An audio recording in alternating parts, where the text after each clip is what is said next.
I have finally gotten around to beating Sea of Stars, and I can honestly say it is firmly in my top 10 for 2023. I've been eagerly anticipating this title since its announcement in 2020, and I can confidently say that this has been well worth the wait. I think a number of fans are going to make connections between Sea of Stars and Chrono Trigger, and rightfully so. The composer of Chrono Trigger created some musical pieces that can be found in Sea of Stars. Some sound like remixes of some really important Chrono Trigger pieces. One in particular was the Magus theme. I swear, I can't remember what part of the game it was, but I heard it, instantly thought of Magus when you first fight him in the castle, and I just kind of put my controller down just so I can listen to that piece of music. Sea of Stars does a really good job of preying on your nostalgia, and it does have this feeling of sentimentality, but it does an excellent job of crafting its own path. I seriously have nothing but good things to say about Sea of Stars. I wrote down a list, and in my head, as I was crafting this list, I said, there's got to be something here that I didn't like, and honestly, there really wasn't. I have one questionable thing, and that's something that I'll have to put spoilers over when we get to that discussion. But beyond that, I highly recommend this game to anyone who's an RPG fan. If you are all about the pixel art, 2D, old school JRPGs, you're probably going to love Sea of Stars. If you're a fan of Chrono Trigger, you're probably going to love this game. If you're a fan of just RPGs in general, I think you're going to enjoy Sea of Stars for what it is. Sabotage Studios has this is their first RPG. This was wild to me. They made The Messenger, which, by the way, great game, go play that as well. They made that game and immediately pivoted to Sea of Stars, and they crushed it. That's back-to-back hits. That's insane to me. So I think Sea of Stars is well worth your time, and I'm going to break down what I loved about the game. Let's dive right in. I think where we should start is with the art. This game is beautiful. I don't think there's any denying it. If you have a gripe with it, it's probably with the character portraits, but there's charm to them. I think for the most part, this game has no visual flaws. I think whether you're discovering the environments and just kind of seeing how the backgrounds just move and sway back and forth, where you're going through like a jungle or through a different forest or in the high mountains, whatever biome you find yourself in, I feel like this game just nails it in regards to its presentation. I think the character animations are great. I think the enemy designs are great. And I think the boss designs, most of all, are fantastic. They range from being this high fantasy to this incredibly just grim looking monstrosity. It is insane how the boss designs just differ from area to area. And I just found myself fully engrossed in this world. Also, I want to give a shout out to the art team for nailing the biggest moments in this game. Because, you know, when you're playing an RPG and you come to this really big, important, critical moment, the expectation is you're going to be wowed or floored by what you're seeing. And in Sea of Stars, they do it. There's a section in this game that I want to say is about 30 to 45 seconds long, where I had to put my controller down and just appreciate what I was seeing in front of me because it was just so fantastic. And it was unexpected because I didn't think that the developers would go there, but they did. So shout out to the art team for crafting just this beautiful game. Next up, let's talk about the music. I was debating, I don't know why, about whether or not the art or the music was better, but as soon as I kept playing through this game and got to the end, I really went, the music is just the best thing about this. It really enhances the overall experience of this game. I want you to understand that they did not have to go this hard because they constantly are changing the music depending on the environment you find yourself in. They even adjust the battle music, which I loved. And the boss music in this game is fantastic. Sabotage Studio, whenever you release the OST, please make a big formal announcement about it because I want that soundtrack. I want to be listening to it when I'm working, doing whatever, because the music in this game is absolutely fantastic. And I really feel like there is no debating that. It should be winning multiple awards at the end of the year. It is just one of the best OSTs I've ever heard.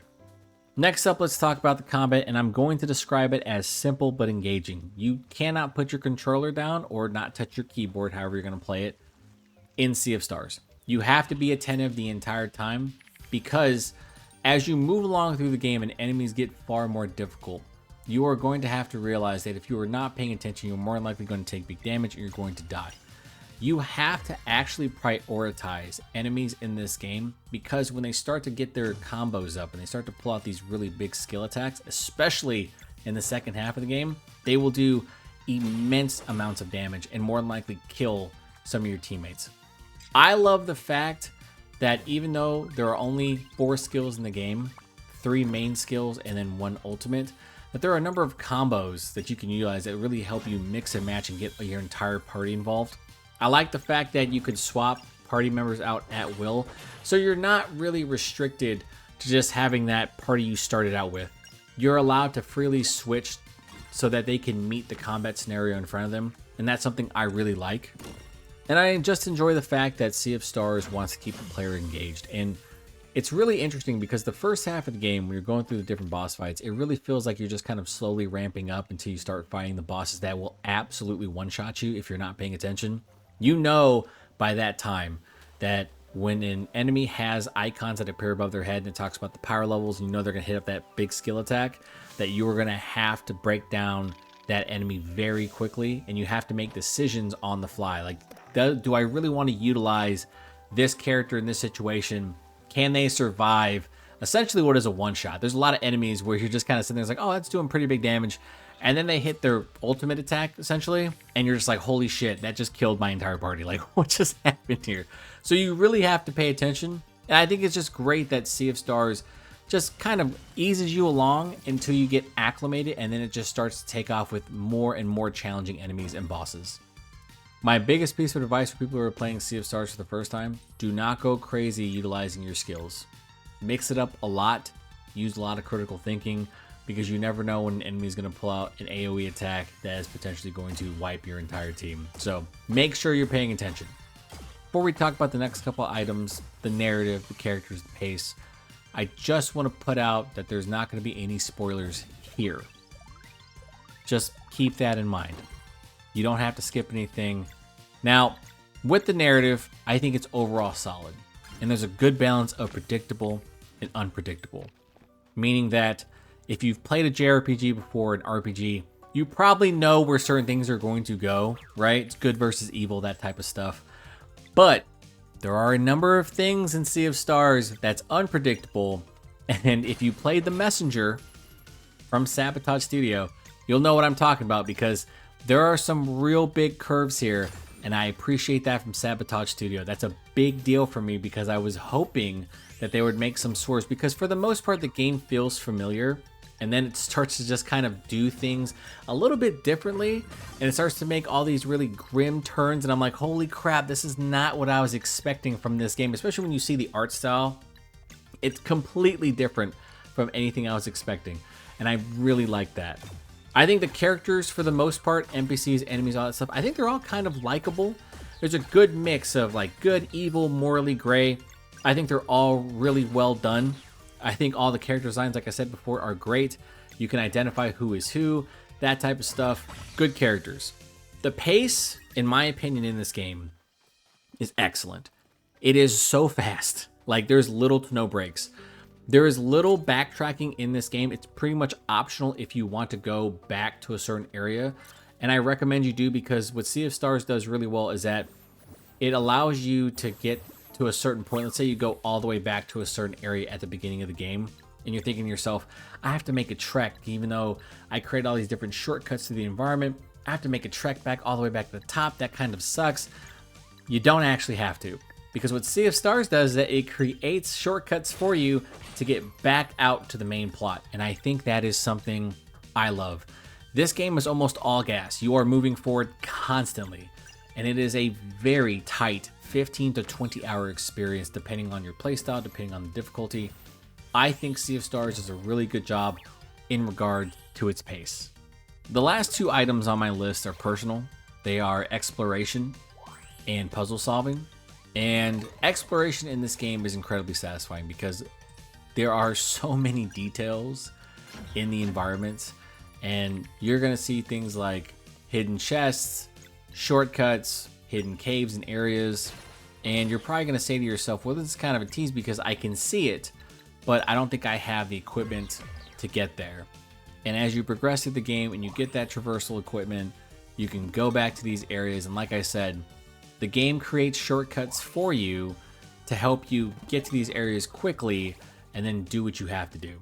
And it was something that I enjoyed a lot because there's incentive there. It's kind of like that Metroidvania element. Like, now I have this new piece of equipment that's really going to help me get to this area. And I found that to be fantastic. The other thing is puzzle solving in this game is really good. It's really simplistic, not too much critical thinking, but it is a good way to break up the monotony. So I was happy to see that this game is not just strictly combat, that there are a number of puzzles that you can solve. They're not too difficult. They are fun to engage in. And I really feel like, especially when you get to that second half of the game, some of the puzzles do require you to kind of be on your toes. Otherwise, you can be fighting certain enemies. But combat in this game is really something you should be engaging in constantly because you want to get that experience up. You want to get your levels up.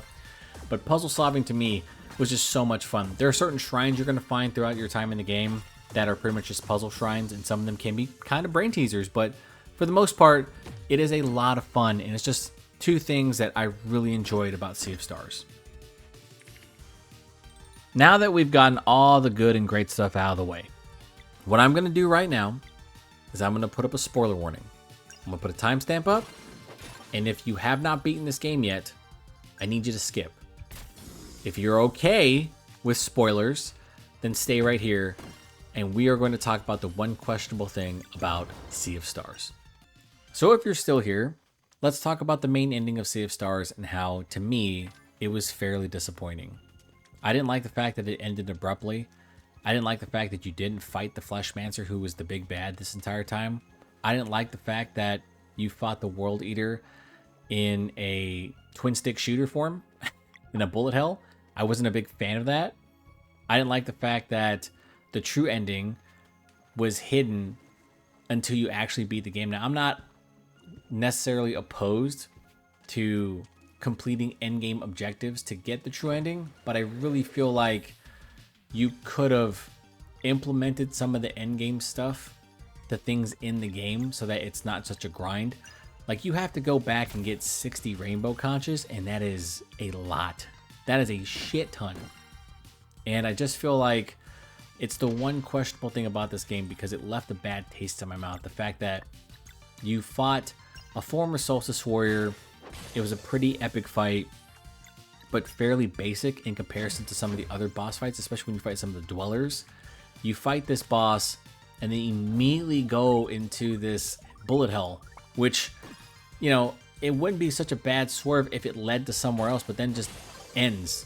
And I thought that that can't be it. And even when they showed that hint that, look, there is a true ending, you just have to complete all these different optional objectives and you have to go back and grind for those shells.